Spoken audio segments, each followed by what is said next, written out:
ನಮಸ್ಕಾರ ಸ್ನೇಹಿತರೆ, ನಮ್ಮ ನಂಬಿಕೆಗೆ ಸ್ವಾಗತ ಸುಸ್ವಾಗತ. ಸ್ನೇಹಿತರೆ, ಈ ದೇಶದಲ್ಲಿ ಒಂದು ವಿಚಿತ್ರ ನಡೆಯುತ್ತೆ.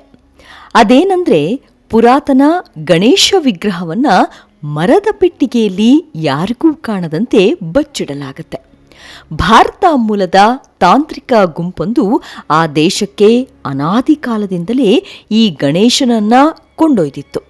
ಸಾಲದ್ದಕ್ಕೆ ಆ ಗಣೇಶ ಮೂರ್ತಿಯಿಂದಲೇ ನಾನಾ ತಂತ್ರ ಪದ್ಧತಿಗಳನ್ನು ಕಲಿತು ಬಳಿಕ ಅಲ್ಲಿಯೇ ನೆಲೆಗೊಂಡಿತ್ತು ತಾಂತ್ರಿಕ ಗುಂಪು. ಅನಾದಿ ಕಾಲ ಅಂದರೆ ಸರಿಸುಮಾರು 17 ಶತಮಾನಗಳ ಹಿಂದಿನ ಮಾತು. ಅಂದಿನಿಂದ ಇಂದಿನವರೆಗೂ ಆ ಗಣೇಶನನ್ನ ಆ ಮರದ ಪೆಟ್ಟಿಗೆಯಲ್ಲೇ ಬಚ್ಚಿಟ್ಟುಕೊಂಡು ಬಂದಿದ್ದಾರೆ. ಆದರೆ ಅದನ್ನು ತೆರೆಯುವ ಪ್ರಯತ್ನವನ್ನಂತೂ ಯಾರೂ ಮಾಡೋದೇ ಇಲ್ಲ. ಕಾರಣ, ಆ ಪೆಟ್ಟಿಗೆಯನ್ನ ತೆರೆದು ನೋಡುವ ಶಕ್ತಿ ತಂತ್ರಶಾಸ್ತ್ರದಲ್ಲಿ ನುರಿತ ಗುರುವಾದವನಿಗೆ ಮಾತ್ರ ಸಾಧ್ಯ. ಹಾಗಾಗಿ ಇಂದಿಗೂ ಇದೊಂದು ನಿಗೂಢ ವಿಚಾರವೆಂದರೆ ಜಗತ್ತಿನ ಕೆಲ ಧರ್ಮಗಳು ನಂಬುತ್ತವೆ. ಅಷ್ಟಕ್ಕೂ ಆ ದೇವಾಲಯವಾದರೂ ಯಾವುದು? ಆ ಚಮತ್ಕಾರಿ ದೇವಾಲಯ ಇರೋದೆಲ್ಲಿ? ಯಾಕಾಗಿ ಗಣೇಶನ ಮೂರ್ತಿಯನ್ನ ಮರದ ಪೆಟ್ಟಿಗೆಯಲ್ಲಿ ಬಚ್ಚಿಡ್ತಾರೆ ಅನ್ನೋದನ್ನ ಈ ಸಂಚಿಕೆಯಲ್ಲಿ ಹೇಳ್ತಾ ಹೋಗ್ತೀನಿ. ಅದಕ್ಕೂ ಮುನ್ನ ನಮ್ಮ ನಂಬಿಕೆಗೆ ನಿಮ್ಮ ಬೆಂಬಲವಿರಲಿ. ಎಲ್ಲಾ ವಿಧದ ತ್ವಚೆಯ ಸಮಸ್ಯೆಗಳಿಗೆ ಧೀಮಹಿ ಪ್ರಾಡಕ್ಟ್ ರಾಮಬಾಣದಂತೆ ಕೆಲಸ ಮಾಡುತ್ತೆ. ಕೇವಲ 3 ದಿನದಲ್ಲೇ ವ್ಯತ್ಯಾಸ ನೋಡ್ತೀರಾ. ಯಾವುದೇ ಅಡ್ಡ ಪರಿಣಾಮಗಳಿಲ್ಲ. ಕೆಮಿಕಲ್ ರಹಿತವಾದ 16 ನೈಸರ್ಗಿಕ ಪದಾರ್ಥಗಳ ಮಿಶ್ರಣದಿಂದ ತಯಾರಾದ 100% ಆರ್ಗ್ಯಾನಿಕ್ ಧೀಮಹಿ ಪ್ರಾಡಕ್ಟ್. ಹೆಚ್ಚಿನ ಮಾಹಿತಿಗಾಗಿ ಕೆಳಕಂಡ ದೂರವಾಣಿಗೆ ಸಂಪರ್ಕಿಸಿ.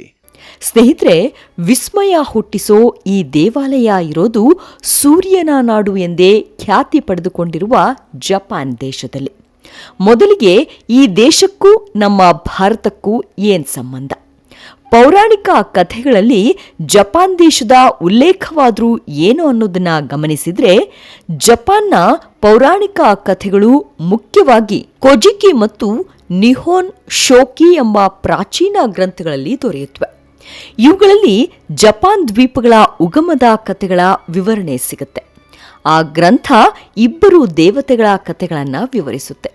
ಅದರನ್ವಯ ಜಪಾನ್ನ ಆರಾಧ್ಯ ದೈವರಾದ ಐಜಾಂಗಿ ಮತ್ತು ದೇವಿಯಾದ ಇಜ್ನಾಮಿ ಎಂಬ ದೇವತೆಗಳು ಜಪಾನ್ ದ್ವೀಪಗಳನ್ನು ಸೃಷ್ಟಿಸಿದ್ರು ಎಂದು ನಂಬಲಾಗಿದೆ.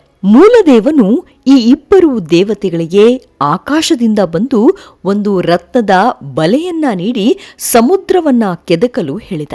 ಅದರಂತೆ ಆ 2 ದೇವತೆಗಳು ಸಮುದ್ರವನ್ನ ಮೀಟಿದಾಗ ಚಿಮ್ಮಿದ ಹನಿಗಳಿಂದ ಜಪಾನ್ನ ದ್ವೀಪವಾಗಿ ರೂಪುಗೊಂಡವು ಎನ್ನುತ್ತೆ. ಹಾಗೆ ಇನ್ನುಳಿದ ಹಲವು ದ್ವೀಪಗಳನ್ನ ಮತ್ತು ಪ್ರಕೃತಿ ದೇವತೆಗಳನ್ನು ಅವರೇ ಸೃಷ್ಟಿಸಿದರು ಎಂಬ ಕತೆ ಕೂಡ ದೊರಕುತ್ತೆ. ಇಂಥ ಪುರಾಣ ಪ್ರಸಿದ್ಧ ನಾಡಿನಲ್ಲಿದ್ದಾನೆ ನಿಗೂಢವಾದ ಗಣೇಶ. ಅದಿರೋದು ಜಪಾನ್ನ ಬಲಿಷ್ಠವಾದ ನಗರ ಟೋಕಿಯೋದಲ್ಲಿ. ಟೋಕಿಯೋದಲ್ಲಿ ಸಾವಿರಾರು ವರ್ಷಗಳ ಪುರಾತನವಾದ ಹಲವಾರು ಬೌದ್ಧ ದೇವಾಲಯಗಳಿವೆ. ಈ ದೇವಾಲಯಗಳ ಪೈಕಿ ಒಂದರಲ್ಲಿ ಹಿಂದೂ ಧರ್ಮೀಯರ ಆರಾಧ್ಯ ದೈವ ಗಣೇಶನನ್ನ ಹೋಲುವ ವಿಗ್ರಹವಿದೆ. 8ನೇ ಶತಮಾನದಲ್ಲಿ ನಿರ್ಮಿಸಲಾದ ಮತ್ತು ಚಿಯಾಮಾತಾ ಶೋಟೇನ್ ಎಂಬ ಈ ದೇವಾಲಯವು ಗಣೇಶನ ಆಕೃತಿಯನ್ನೇ ಹೋಲುತ್ತೆ. ಅತೀಂದ್ರಿಯ ಶಕ್ತಿ ಸಂಪಾದನೆಗಾಗಿ ಬೌದ್ಧ ತಾಂತ್ರಿಕರು ಈ ವಿಗ್ರಹವನ್ನ ಪೂಜಿಸುತ್ತಾರೆ. ಧಾರ್ಮಿಕ ಸಂಶೋಧಕರ ಪ್ರಕಾರ ಗಣೇಶನನ್ನ ಮೊದಲು ಜಪಾನ್ನಲ್ಲಿ ಪೂಜಿಸಲಾಗ್ತಿತ್ತಂತೆ. 8ನೇ ಶತಮಾನದಲ್ಲಿ ಬೌದ್ಧ ಧರ್ಮದ ಒಂದು ಶಾಖೆ ಇದ್ದು ಅದರ ಅನುಯಾಯಿಗಳು ಬೌದ್ಧ ಧರ್ಮವನ್ನ ನಂಬುತ್ತಾ ತಾಂತ್ರಿಕ ಶಕ್ತಿಗಳನ್ನ ಪೂಜಿಸುತ್ತಾ ಬಂದ್ರು. ಬೌದ್ಧ ಧರ್ಮದ ಈ ಶಾಖೆಯು ಭಾರತದ ಒರಿಸ್ಸಾದಲ್ಲಿ ಹುಟ್ಟಿಕೊಂಡಿತ್ತು. ನಂತರ ಚೀನಾ ಮತ್ತು ಜಪಾನ್ಗೆ ಲಗ್ಗೆ ಇಟ್ಟಿತ್ತು. ಗಣೇಶನನ್ನು ಕೆಂಗಿಟೆನ್ ಎಂದು ಒಬ್ಬ ಶಕ್ತಿಶಾಲಿ ದೇವತೆಯಾಗಿ ಆರಾಧಿಸಲಾಗ್ತಿತ್ತು. ಅಲ್ಲಿ ಶುದ್ಧತೆಯನ್ನು ಕಾಪಾಡಿಕೊಳ್ಳಲು ಜಪಾನ್ ನಿಗೂಢ ಮಂತ್ರಗಳಿಂದ ವಿಶೇಷ ರೀತಿಯಲ್ಲಿ ಪೂಜಾ ವಿಧಿಗಳನ್ನು ನಡೆಸುತ್ತಿದ್ವು. ಅದರ ಪರಿಣಾಮವಾಗಿ ಗಣೇಶನ ಭಕ್ತರ ಸಂಖ್ಯೆಯು ಹೆಚ್ಚುತ್ತಲೇ ಇತ್ತು. ಇದಕ್ಕೆ ದಾಖಲೆಗಳು ಶಾಸ್ತ್ರೀಯ ಸ್ವರ್ಣಯುಗದಲ್ಲಿ ಅಂದರೆ ಕ್ರಿಸ್ತಶಕ 794ರಿಂದ 1185 ಗ್ರಂಥಗಳಲ್ಲಿ ಶಾಸನಗಳಲ್ಲಿ ದಾಖಲಾಗಿವೆ. ಪ್ರಸ್ತುತ ಜಪಾನ್ನಲ್ಲಿ 250 ಗಣೇಶ ದೇವಾಲಯಗಳಿವೆ. ಆದರೆ ಅವುಗಳನ್ನು ಕೆಂಗಿಟೆನ್, ಶೋಟೆನ್, ಗಾನ್ಬಚ್ಚಿ ಮತ್ತು ಬಿನಾಯಕ್ ಟೆನ್ ಎಂಬ ಹೆಸರುಗಳಿಂದ ಕರೆಯಲಾಗುತ್ತೆ. ತಾಂತ್ರಿಕ ಬೌದ್ಧ ಧರ್ಮದಲ್ಲಿ ಗಣೇಶನನ್ನು ಶಕ್ತಿ ಎಂದು ಕರೆಯಲ್ಪಡುವ ಹೆಣ್ಣು ಆನೆಯನ್ನ ಅಪ್ಪಿಕೊಳ್ಳುತ್ತಿರುವಂತೆ ಚಿತ್ರಿಸಲಾಗಿದೆ. ಈ ಚಿತ್ರವು ಪುರುಷ ಮತ್ತು ಮಹಿಳೆಯ ಸಂಗಮದಿಂದ ಉತ್ಪತ್ತಿಯಾಗುವ ಶಕ್ತಿಯನ್ನ ಸಂಕೇತಿಸುತ್ತದೆ. ಆದರೆ ಈ ಗಣೇಶನ ವಿಗ್ರಹಗಳು ಅಥವಾ ಚಿತ್ರಗಳನ್ನು ದೇವಾಲಯಗಳಲ್ಲಿ ಸಾರ್ವಜನಿಕವಾಗಿ ಪ್ರದರ್ಶಿಸಲಾಗುವುದಿಲ್ಲ, ಏಕೆಂದರೆ ಅವುಗಳು ಕಾಮಪ್ರಚೋದಕ ಭಂಗಿಗಳಿಂದಾಗಿ ಆ ಮೂರ್ತಿಗಳನ್ನು ಅಲಂಕರಿಸಿದ ಮರದ ಪೆಟ್ಟಿಗೆಯಲ್ಲಿ ಇಡಲಾಗುತ್ತೆ. ನಿತ್ಯವೂ ಪೂಜಾ ವಿಧಿಗಳು ಜರುಗುತ್ತವೆ. ವಿಶೇಷ ಸಂದರ್ಭಗಳಲ್ಲಿ ಮಾತ್ರ ವಿಗ್ರಹವನ್ನ ಹೊರತೆಗೆದು ಸಾರ್ವಜನಿಕವಾಗಿ ಪೂಜಿಸಲಾಗುತ್ತದೆ. ಜಪಾನ್ನ ಅತಿ ದೊಡ್ಡ ಗಣೇಶ ದೇವಾಲಯ ಇರೋದು ಹೋಜಾನ್-ಜಿ ಎಂದು ಕರೆಯಲ್ಪಡುವ ಇಕೋಮಾ ಪರ್ವತದ ಮೇಲೆ. ದಕ್ಷಿಣ ನಗರವಾದ ಒಸಾಕಾದ ಗಡಿಭಾಗದಲ್ಲಿರುವ ಈ ದೇವಾಲಯವು ವಿವಿಧ ಕಥೆಗಳನ್ನು ಬೆಸೆದುಕೊಂಡಿದೆ. 17ನೇ ಶತಮಾನದಲ್ಲಿ ನಿರ್ಮಿಸಲಾದ ಈ ದೇವಾಲಯವು ಅಪಾರ ನಂಬಿಕೆಯನ್ನ ಹೊಂದಿದ್ದು, ಭಾರತೀಯರಂತೆ ಜಪಾನಿಯರು ಹರಕೆ ಸೇವೆ ಮುಂತಾದ ಧಾರ್ಮಿಕ ಕಾರ್ಯಕ್ರಮಗಳನ್ನು ನೆರವೇರಿಸ್ತಾರಂತೆ.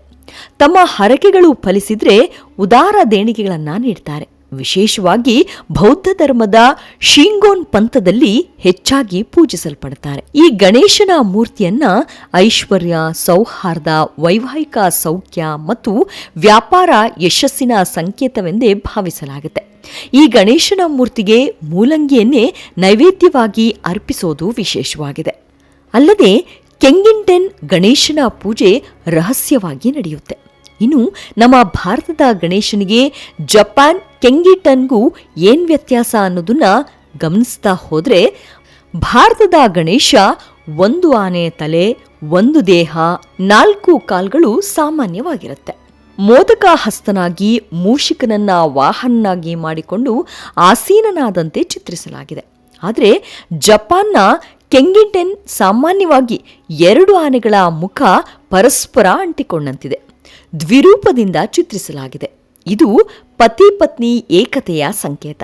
ಹಾಗಾಗಿ ಈ ವಿಗ್ರಹವನ್ನ ಸಾರ್ವಜನಿಕರಿಗೆ ತೋರಿಸುವುದಿಲ್ಲ. ಎಲ್ಲ ವಿಧದ ತ್ವಚೆಯ ಸಮಸ್ಯೆಗಳಿಗೆ ಧೀಮಹಿ ಪ್ರಾಡಕ್ಟ್ ರಾಮಬಾಣದಂತೆ ಕೆಲಸ ಮಾಡುತ್ತೆ.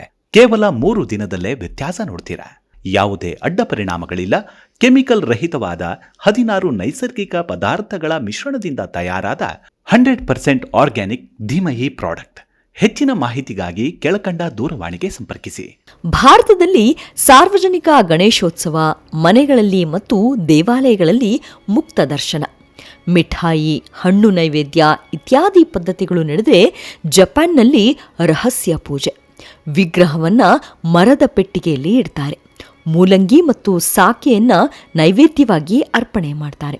ಕೆಂಗಿಟೆನ್ ದ್ವಿರೂಪದಲ್ಲಿ 2 ಆನೆ ಮುಖ ದೈವಗಳು ಪರಸ್ಪರ ಅಪ್ಪಿಕೊಂಡಿರುವಂತೆ ಇರುತ್ತವೆ.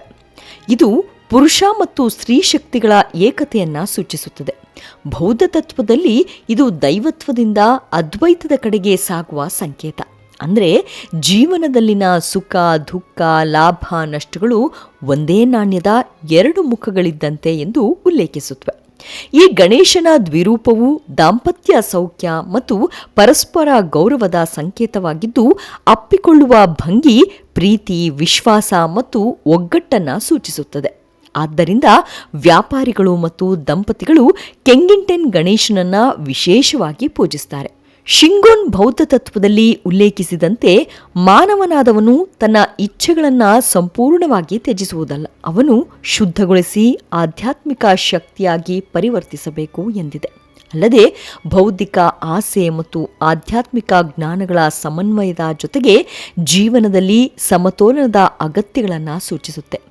ಯಾಕಾಗಿ ಕೆಂಗಿಟೆನ್ ವಿಗ್ರಹವನ್ನ ಸಾರ್ವಜನಿಕವಾಗಿ ತೋರಿಸೋದಿಲ್ಲ ಅಂದರೆ, ಇದರ ಒಳಾರ್ಥ ಆಧ್ಯಾತ್ಮಿಕ ಸತ್ಯವು ನಮ್ಮ ಮನದಾಳದ ಅಂತರಂಗದ ಅನುಭವವಾಗಿರಬೇಕು ಎಂಬ ಸಂದೇಶ ಸೂಚಕವಾಗಿದೆ.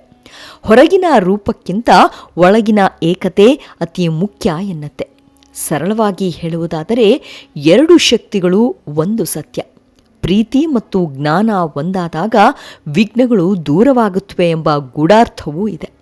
ಇಂದಿಗೂ ಗೌಪ್ಯವಾಗಿರುವ ಈ ಮರದ ಪೆಟ್ಟಿಗೆಯಲ್ಲಿ ಮೂರ್ತಿ ಜೀವಂತವಾಗಿದ್ದು, ಆ ಮೂರ್ತಿಯೊಂದಿಗೆ ಮಾತನಾಡಿರುವ ಮಹಾಸಾಧಕರು, ಸಂತರು ಜಪಾನ್ನ ಮನೆಗಳಲ್ಲಿ ನೆಲೆಯಾಗಿದ್ದಾರೆ. ಇದು ನಿಜಕ್ಕೂ ಜಪಾನಿಯರು ಧಾರ್ಮಿಕ ಭಕ್ತಿ ಹಾಗೂ ಆಧ್ಯಾತ್ಮಿಕ ಪ್ರಗತಿಯನ್ನ ಇಡೀ ಜಗತ್ತಿಗೆ ಸಾರಿ ಹೇಳುತ್ತೆ. ಇವಿಷ್ಟು ಜಪಾನ್ನ ನಿಗೂಢ ಕೆಂಗಿಂಟೆನ್ ಗಣೇಶನ ಕುರಿತಾದ ಸಣ್ಣದಾದ ಮಾಹಿತಿ. ಮುಂದಿನ ಸಂಚಿಕೆಯಲ್ಲಿ ಸಿಗೋಣ. ಅಲ್ಲಿಯವರೆಗೂ ನಿಮ್ಮ ಆರೋಗ್ಯದ ಕಡೆ ಗಮನವಿರಲಿ. Take care. ನಮಸ್ಕಾರ.